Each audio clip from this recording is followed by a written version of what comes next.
After Cap3's rejection, Themba Mliswa tweeted, blaming VP Chwenga, citing his supporters for their downfall.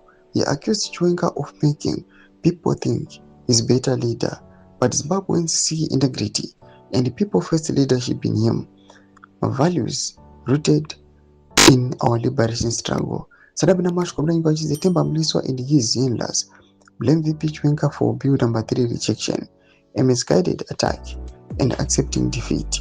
Sadabina Mash Kobra Yukapangwa anyway. I'm a comment boy subscribe or like on the bell icon. Tivina Pen Pakam Danyara Chiti. Themba Mliswa says supporters can be fired, but they can cause the coach to be fired, implying Chwenga's dismissal is an option. But firing a coach loved by supporters can lead to trouble. We know Themba Mliswa speaks for Kudata Gwire. It's shameful. They blame Chwenga for Zimbabweans rejecting a power-grabbing bill. Picture this.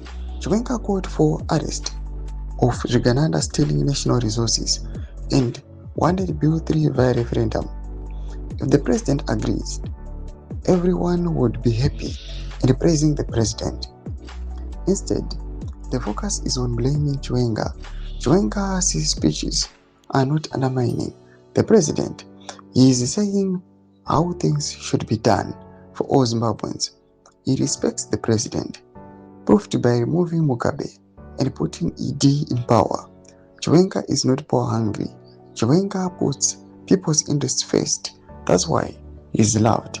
Themba Mliswa once attacked me for posting Mnangagwa's 2023 campaign manifesto. Shows he speaks for personal gains, not for the people. Doma developments are kuda pangwa ine atukona kuti aiwa pangwa ine pane kurisana kukanyanya between these two sides.